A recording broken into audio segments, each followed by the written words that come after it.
என்ன ஊட்டினுக்குற? இதெல்லாம் க்ளீன் பண்றப்பா மஜா. பழைய துணி தான் வைக்கிறேன். ஆஹா புதுசு பக்கா பிராண்ட். ஆமா பக்கா பிராண்டா இது? ஆமா. ஓ ஆமா, ஃப்ரீ பிளானட். எல்லா மாடலும் பாரு. எவ்வளவு வரும் இதெல்லாம்? டிஎம் கடைக்கு வாங்க, கடைக்கு வந்தீங்கன்னா உங்களுக்கு அதுக்கு அது மாதிரி நீங்க சரி. சொல்லுங்க. இப்ப பிராண்ட் பொருள் வெளிய வாங்கினா எவ்வளவு வரும்? ஒரு 3000 ரூபாய் 4000 ரூபாய் அவ்வளவு வருது இல்ல? 2000 3000 4000 ரூபாய். நம்ம நார்மலா இருக்கிறவங்களே வாங்கி போடலாம் பிராண்ட். டீசல் இண்டஸ்ட்ரி உண்மையா ஒரிஜினல் பிராண்டா இது? ஆமா பக்கா ஒரிஜினல் பிராண்ட். ஓ வேற மாதிரிப்பா. எப்படி நம்புறீங்கன்னா பாருங்க, டேக் இருக்கா ஃபுல்லா கொத்து கொத்தா. ஓகே பாரு. இது என்ன பிராண்ட் இது? பாரு பிராண்ட் அதுலயே இருக்கு பாரு. பாரு என்ன கேட்டா என்ன பிராண்ட்ன்ட்டு. ஓகே வேற லெவல்ல இருக்கு. இது பாரு. ஓ வேற மாதிரி.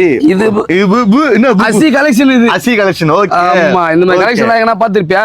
இங்க தான் பாக்குறேன். எவ்வளவு வருது இதெல்லாம்? எவ்வளவு வருது எல்லாம்? ரேட் சொல்ல மாட்டியா? ரேட் சொல்ல மாட்டேன். சரி உங்களுக்கு எவ்வளவு தரலாம்? எவ்வளவு தரலாம்? ஒரு 500 ரூபாய் தரலாம். 899 தரலாம். 899. இது கரெக்ட்டா 899 699.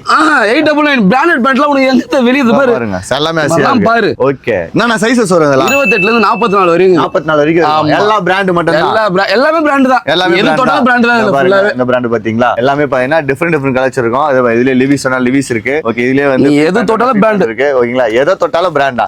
இத பாருங்க இதுலயே வந்து கெஸ் வேணா கெஸ் இருக்கு. ஓ அப்ப எல்லா பிராண்டும் இருக்கும். எல்லா பிராண்டும் இருக்கும். ஜஸ்ட் 500 தான். 899 900 ரூபாய். அப்ப கலெக்ஷன்ஸ் ஃபுல்லா இருக்கு. பக்காவா இருக்கும். ஓகே